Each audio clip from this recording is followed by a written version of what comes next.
So the Fortnite music video is here, and wow, gotta say we have a lot more revealed to us about the Torture Poets department, as if a double album containing 31 tracks last night wasn't enough already. We'll be breaking down everything you need to know about Taylor Swift's first music video in a while, and the first one for her new album, including Easter eggs, references, and also just general information. If you enjoy videos like this, I'd encourage you to subscribe and stay tuned for more as we cover all things Taylor Swift on this channel, especially Easter eggs.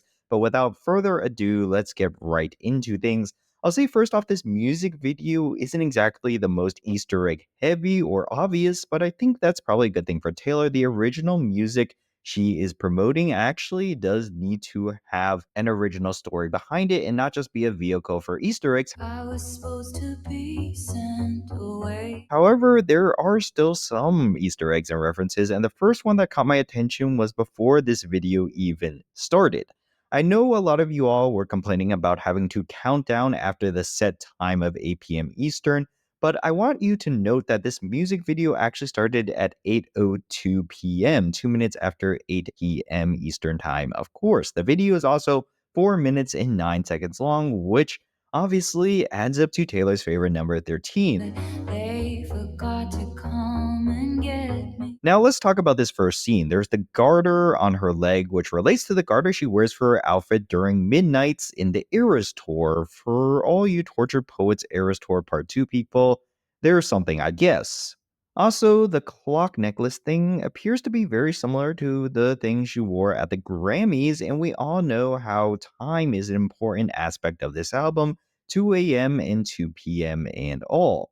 Finally, interesting to note the pins in her hair. A bit hard to count, but I think that's 13. Gotta say, her wedding dress is also something that I love about this scene, and it goes back to her white Grammys dress. Nobody noticed my new aesthetic. Now, when we zoom out and go see the entire room, we realized, well, gravity isn't working too well here, and we have a bathtub on the ceiling. I actually don't think that's a huge look what you made me do Easter egg. That bathtub is black. I guess you could feed the delusional Rep TV clouds there, but the door opens and we have this man walked in, all dressed in full medical attire, handing her some pills. Now, this is a direct reference to the lyrics of the song I took the miracle move on drug. with the miracle move on drug, but I want people to notice the numbers on this bottle. All of this to say, Yep, 12/13/89. That's Taylor's birthday in our date form, and there's also today's date of April 19th, 2024. Gotta love the little finds like this, and that's why you watch videos like this, right? I hope you're okay. But The drug is supposed to make her forget him, and she takes the pill and goes to the mirror, revealing her tattoos. Fortnight, there we were forever. Or actually, as we would find out, Post Malone's tattoos. And I mean, this scene was actually insane. Just imagine if she had hidden the Post Malone reveal and shocked us all with that.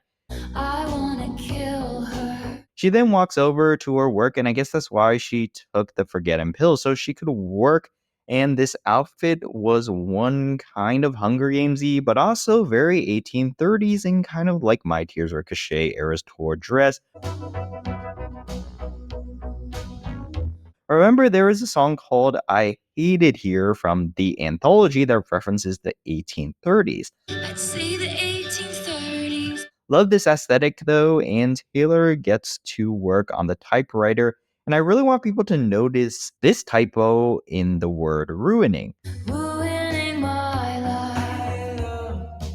Like, why is there a blank space? Well, she does have a song called Blank Space, I guess, but it's an interesting typo right here. I will say throughout the scene, they are facing each other and emitting this weird airy stuff from their typewriters, and well, they are contrasting colors. I'm not exactly sure what is going on here, but I think it's to symbolize the duality of roles they have within this song. For only a fortnight. Ruining my life. Also love these people dressed in black incognito mode, showing you how the torture post department is indeed a dystopian place. Only a fortnight. We then head to this very eternal sunshine of a spotless mind scene, For a fortnight, there we were. and I actually haven't seen that movie, but it kind of gave that vibe, and we can see Taylor is reading the story of us. I've never heard silence quite this loud. Love Speak Now references making their way into Tortured Poets. Speak Now is the best album, by the way. And we zoom out to see the sheets of paper make her face, which is related to the side face she has in Style.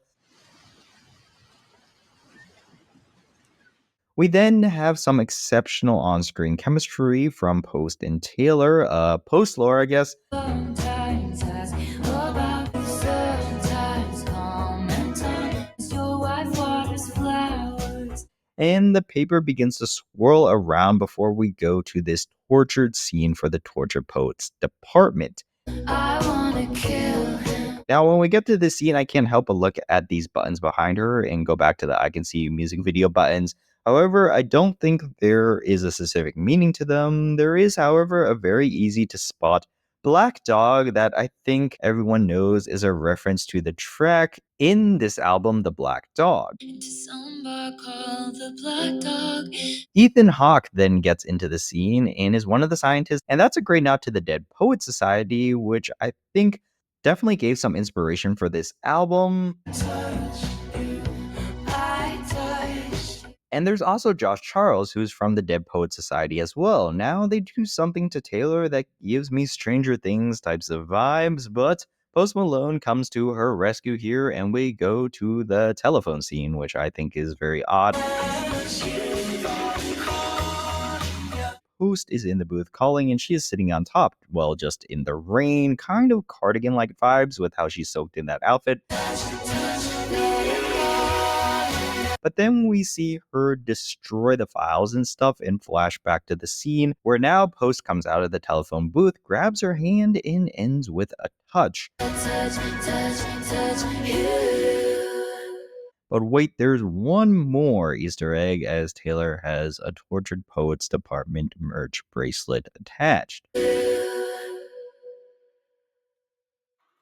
Overall, not the biggest pure Easter egg music video. We didn't get any references to when Rep TV would happen, at least I don't think so, but it's still really interesting and just a great music video to talk about overall. I really liked what Taylor did here, and I really hope you enjoyed this breakdown.